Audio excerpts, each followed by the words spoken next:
Welcome back, everyone, to the deep dive. Ready to dive into some more cutting-edge research? Always. Great. Today we're going to be talking about antiviral research. Okay. But we're going way beyond Paxlovid. You know Yeah. Paxlovid, the one that's been Right. everyone's been talking about for a while. You actually sent over this really fascinating article about a totally new type of antiviral. Mhm. And honestly, after reading it, this stuff has the potential to completely change how we fight viruses. Ooh, it's pretty amazing. Yeah. Yeah. And we're not just talking about COVID-19 here. Think Ebola, dengue, Right.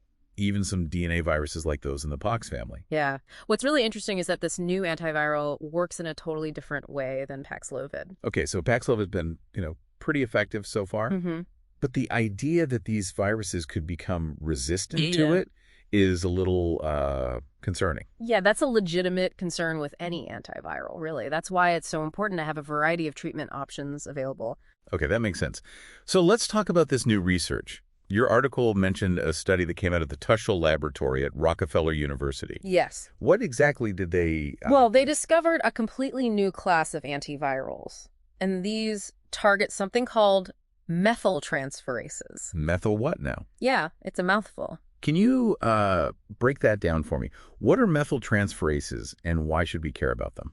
Okay, so think of RNA viruses. Okay. Like the ones we've been talking about, like they're masters of disguise, Uh-huh. right? So they have these things called methyltransferases that they use to like modify their RNA caps. And you can think of RNA caps kind of like little hats on their genetic material. Okay. And these modifications, they help the viruses blend in with our own cells. So it's harder for our immune system to spot them as these invaders, you know? So they're putting on a disguise to sneak past our defenses. Exactly. And these modified caps, they don't just help them hide from our immune system, they also help the virus become more stable Oh. and make more copies of itself, which is how the infection spreads. Really. So these viruses are pretty sneaky. Yeah. I had no idea. They're very clever. Yeah.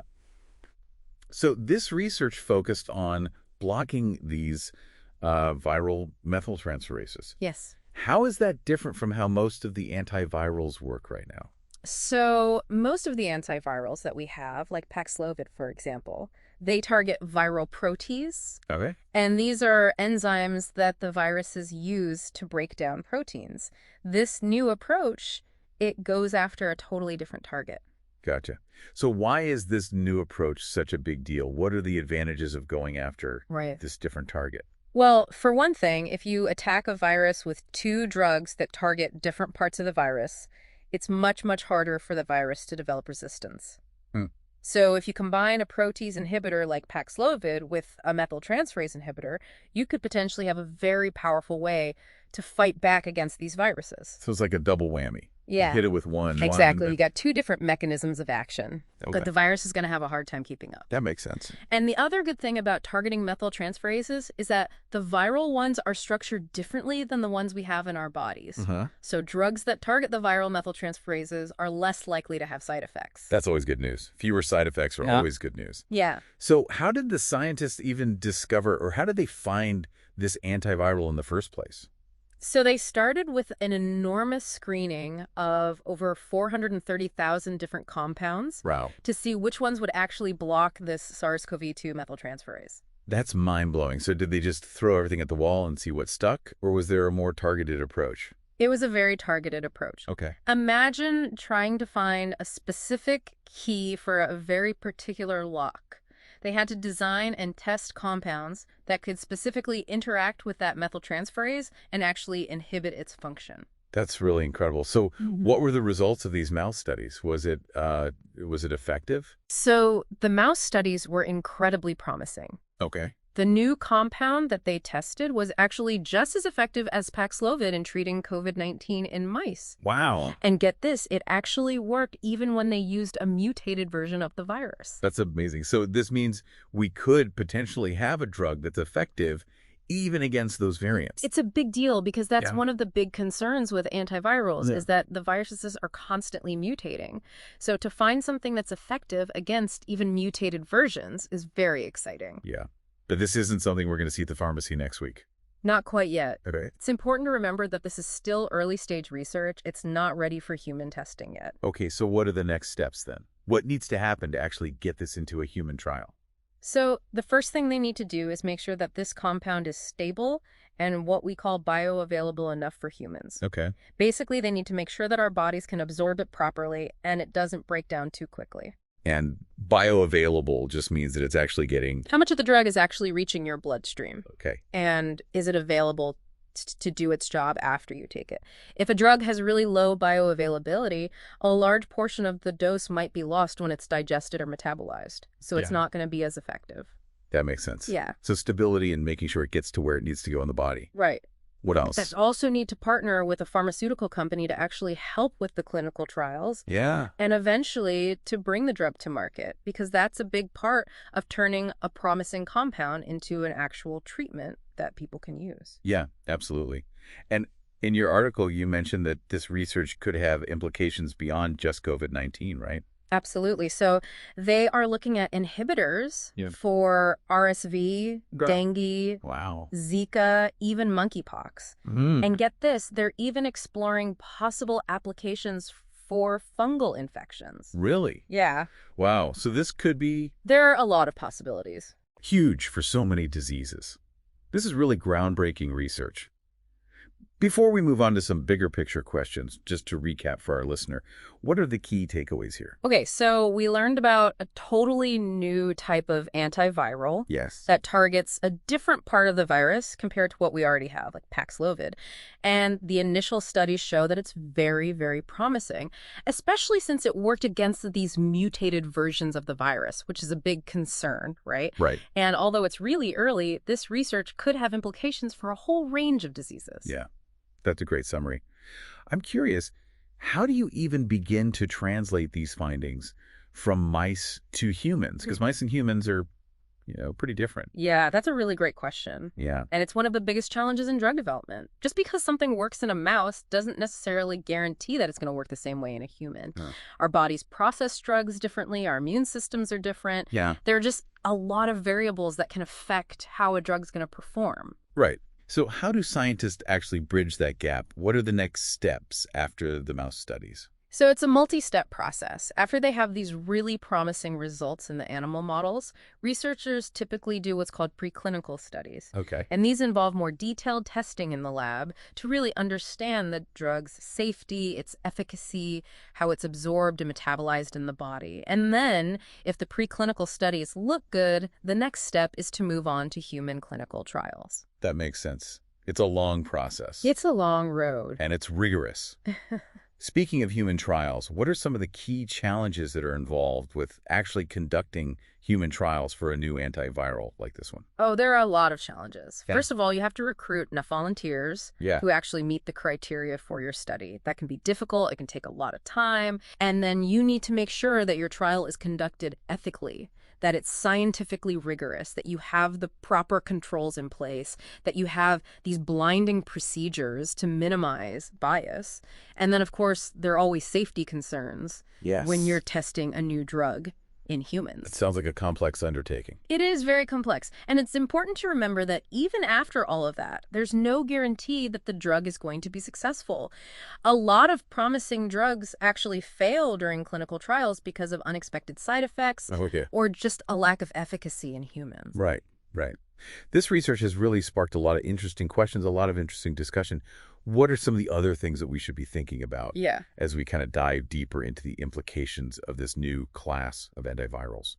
Well, one thing that comes to mind is the potential impact that this could have on the pharmaceutical industry. Okay, yeah. If this research leads to these really effective broad-spectrum antivirals, it could significantly disrupt the market for these antiviral drugs. Right, that's a really interesting point. So how do you think the industry would react to that kind of disruption? It's hard to say for sure, but there would likely be a lot of interest and investment in this new class of drugs. Right. I mean, pharmaceutical companies are always looking for new and innovative treatments, and this research could be a real game changer. Yeah, it's almost like a new frontier is opening up in the world of medicine.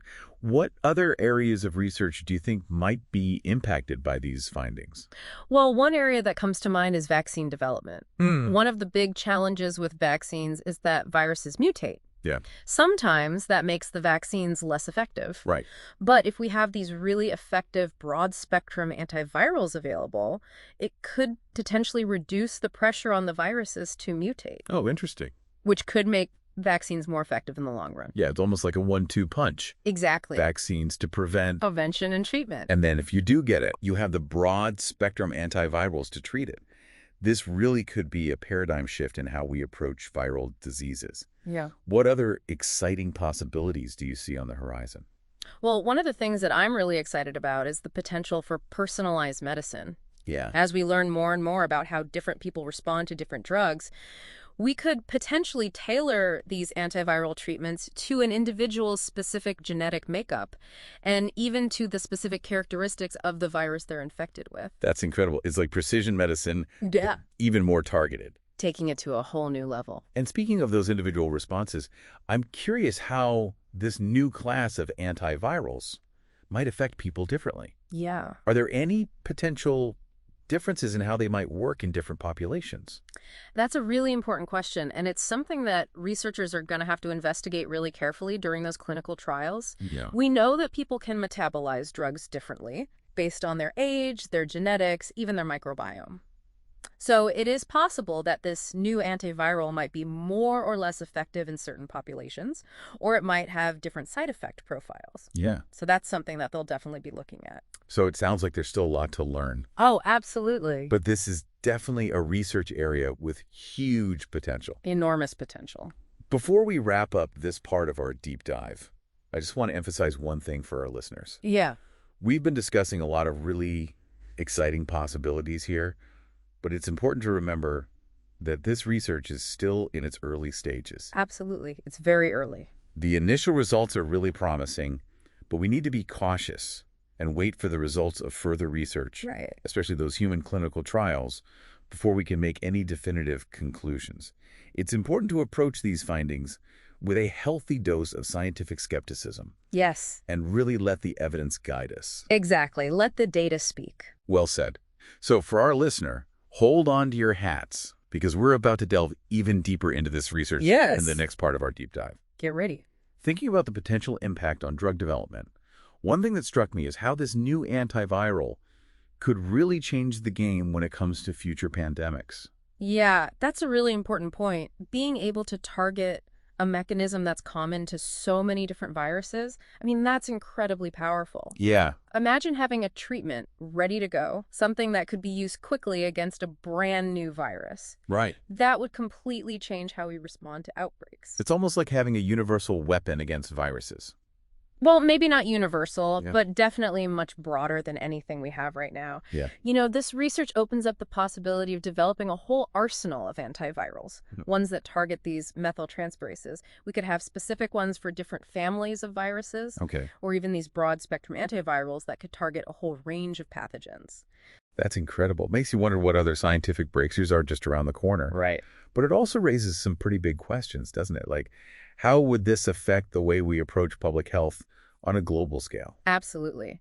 If we have effective broad-spectrum antivirals available, do we still need to invest so heavily in developing new vaccines for every single virus that emerges?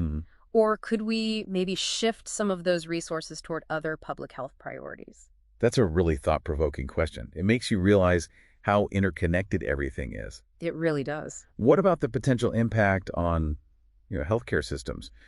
Could this type of antiviral change how we manage outbreaks and pandemics? Potentially, yes. Having these effective treatments available, especially if they can be given early on in the course of the disease, could really reduce the burden on healthcare systems during outbreaks. Okay, that makes sense. Early intervention is always key, right? It's crucial. But it also makes me think about access and distribution. Would these new antivirals be available to everyone? Or would we see these disparities in access like we do with so many other medications? Yeah, that's a critical question.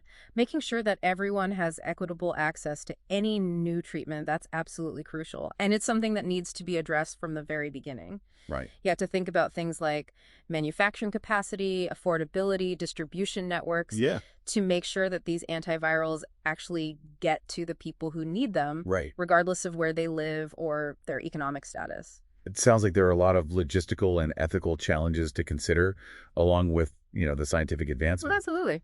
What about the impact on viral evolution itself? Hmm. If we start widely using antivirals that target these methyltransferases, could we be pushing viruses to evolve in unpredictable ways? That's a really fascinating point, and it's something that researchers are actively studying. Viruses are constantly evolving, Yeah. and using any antiviral can potentially lead to those resistant strains emerging. It's like an arms race. Right. We develop these new weapons, and the viruses find ways to adapt and evade them. It makes you realize how complex our relationship with these viruses really is. It is complex. It's not just about fighting them off. It's also about understanding them, finding ways to coexist. Exactly. Viruses are a natural part of our world. They actually help to shape ecosystems and even influence our own evolution.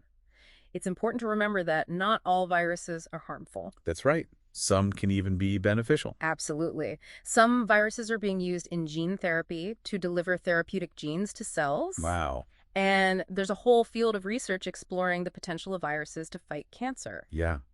So while this new antiviral research is incredibly promising, it's important to remember that it's just one piece of a much bigger puzzle. It is. We need to take a more holistic approach to dealing with these viruses, one that involves research, prevention, treatment, and a deep understanding of their role in the world. Exactly. Finding that balance. Yeah, finding that balance. Between developing new tools to fight viruses and understanding their place in the natural world. And one of the things that I find really exciting about this research is that it has the potential to help us move toward that balance. By understanding the fundamental mechanisms that viruses use to replicate and spread, we can develop more targeted and effective treatments. And that could help us reduce the impact of viral diseases on human health and the environment. Absolutely. It's about understanding the enemy, right? So we can fight it more effectively. Yeah, that's a great way to put it. So for our listeners, as we continue to dive deep into this groundbreaking research, keep in mind that while the possibilities are truly exciting, They are very exciting. it's important to approach these findings with a balanced perspective, Right. recognizing both the potential benefits and the challenges that lie ahead.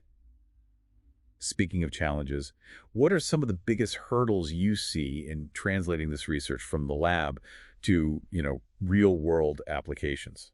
Well, one of the biggest hurdles is just the complexity of the science itself. Developing safe and effective antivirals, it's a very challenging process. It often takes many years of research and development before a new drug is ready for the market. What are some of the specific challenges involved in developing these antivirals compared to, let's say, antibiotics? Well, one key difference is that viruses are much simpler organisms than bacteria, and they rely heavily on the machinery of the host cell to replicate. So finding drugs that can target those viral processes without also harming the host cell, that can be really tricky. Okay, that makes sense. So it's almost like walking a tightrope, trying to find that sweet spot where you're targeting the virus effectively, but not causing any harm to those human cells in the process. It is a balancing act. Are there any other factors that make antiviral development particularly challenging? Yes. Another big challenge is just how rapidly many viruses mutate. We've talked about this. They can evolve really quickly, Yeah. and that can lead to those drug-resistant strains emerging,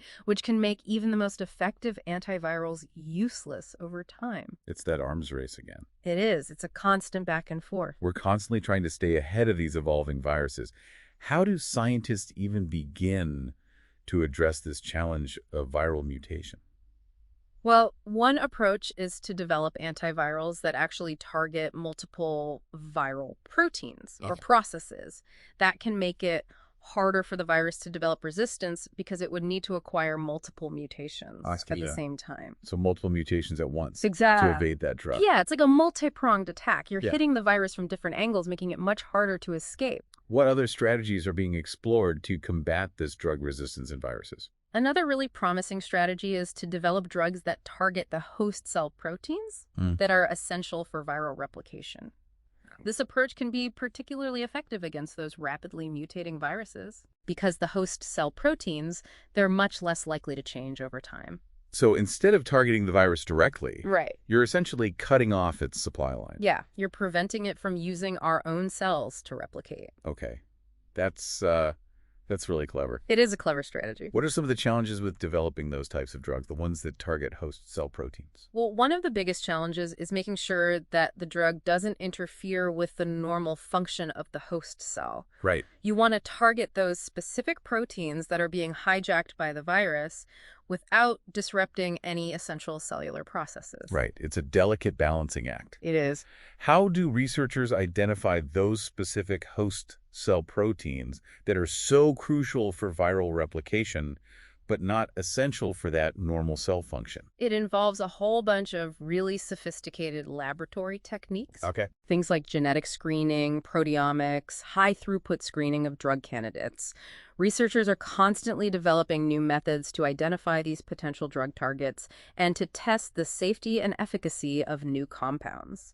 It sounds like there's a lot of really cutting-edge science There is. involved in all of this research. It's amazing to see how far we've come It is amazing. in understanding these viruses and developing new strategies to combat them. Yeah, and I think it's important for our listeners to understand that while we've been focusing on the scientific aspects of all of this research, there are also some really significant economic and social implications to think about as well. Absolutely. The development and distribution of new antiviral drugs can have a huge impact on healthcare systems, global economies, even international relations. Right, it's all interconnected. For example, if we were to develop an effective broad-spectrum antiviral that could be used against a whole bunch of different viruses, it could revolutionize the way we approach pandemic preparedness. Exactly. Having a treatment that's readily available, something you can deploy very quickly against a new virus that could significantly reduce the impact of future pandemics, both in terms of lives lost and the economic disruption. That's a really powerful thought. It's almost like we're talking about a paradigm shift in global health. But like any major technological advancement, there are also some potential downsides to consider, right? Of course. One concern is that these powerful new drugs could be misused or overused. Okay. If they become widely available, there's a risk that they could be overprescribed, which could lead to drug-resistant strains emerging. Just like what we've seen with antibiotics. Exactly. It really highlights the importance of responsible drug development and stewardship. Yeah. We need to make sure these new antivirals are used appropriately and that we have systems in place to monitor for that resistance emerging. Absolutely. And it's not just about overuse. There's also the potential for these drugs to be used as bioweapons or for other malicious purposes. That's a chilling thought.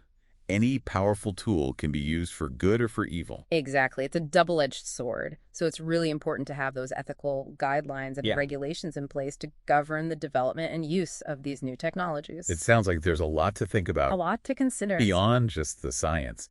This research is raising some really profound questions about how we manage these emerging technologies, how we balance innovation with safety, and how we ensure that these advancements benefit all of humanity. It really highlights the need for open and honest dialogue between scientists, policymakers, ethicists, and the public to make sure that we navigate these really complex issues thoughtfully and responsibly. This has been such a fascinating conversation. I feel like we've barely scratched the surface of all the implications. It's just the tip of the iceberg. Of this new class of antivirals. There's so much more to explore.